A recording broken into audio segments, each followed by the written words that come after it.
Hey y'all, it's your girl Millie Chan. Let's get into Love and Marriage Huntsville. Let's go.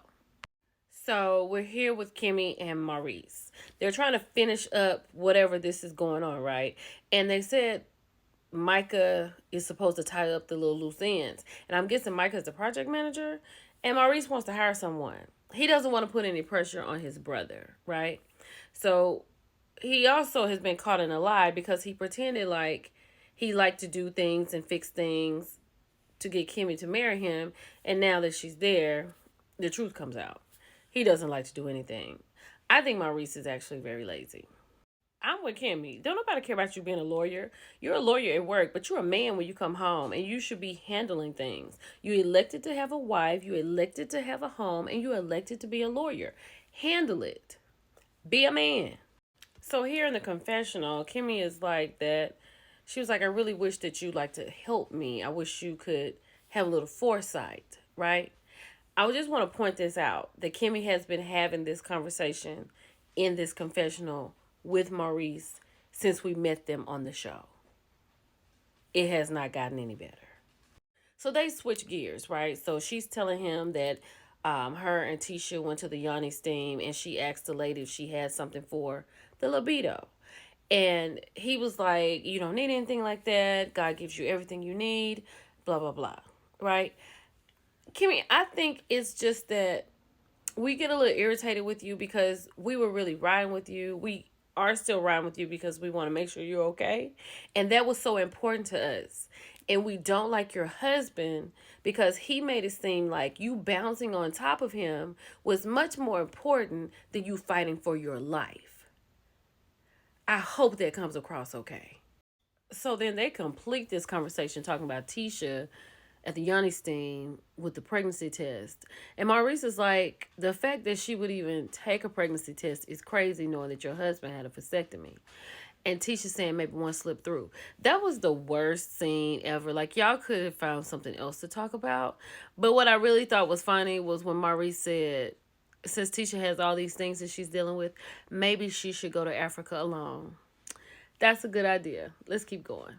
So Stormy has come over to Tisha's building. She's making a real estate office for herself.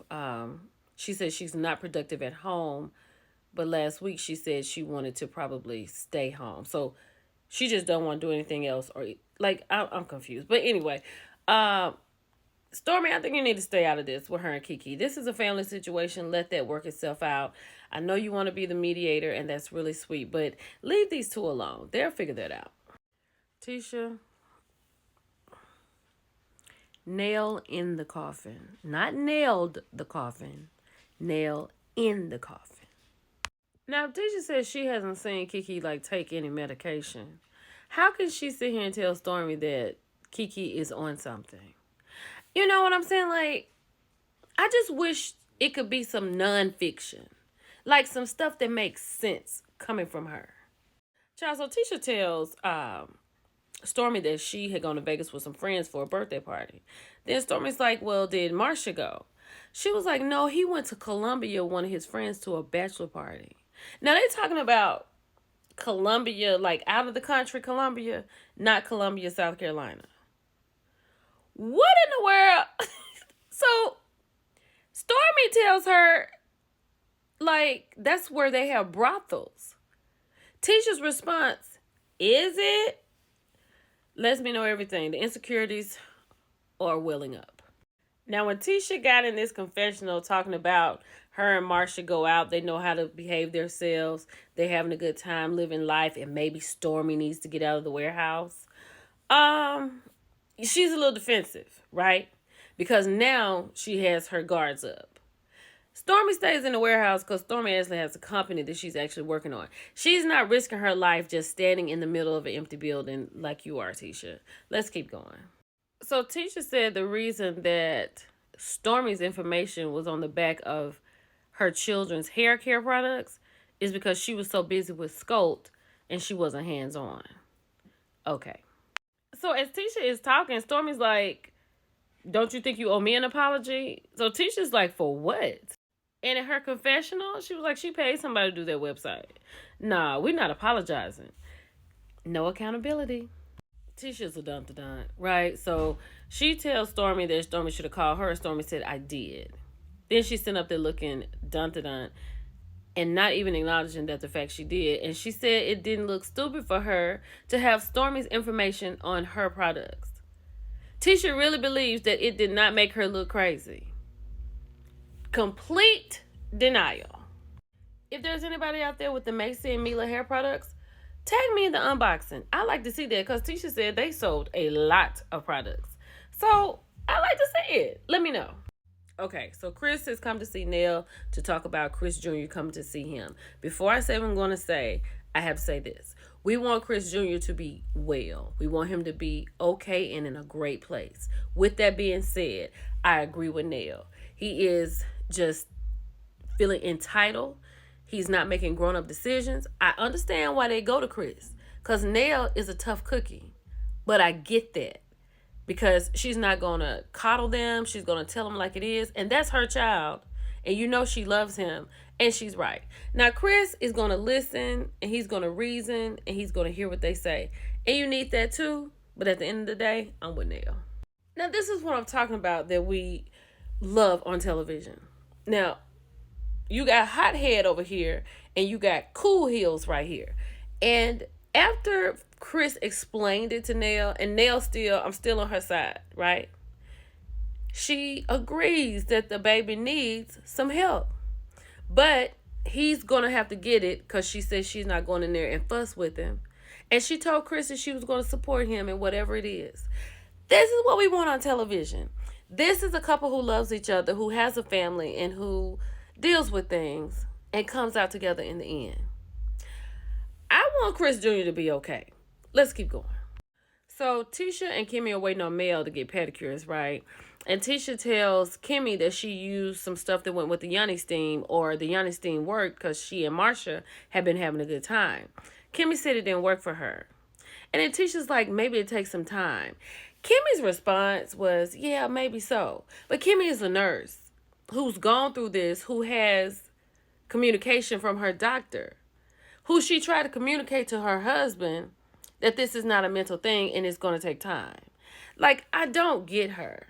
Then she asked Tisha, did she tell Marcia about her taking a pregnancy test?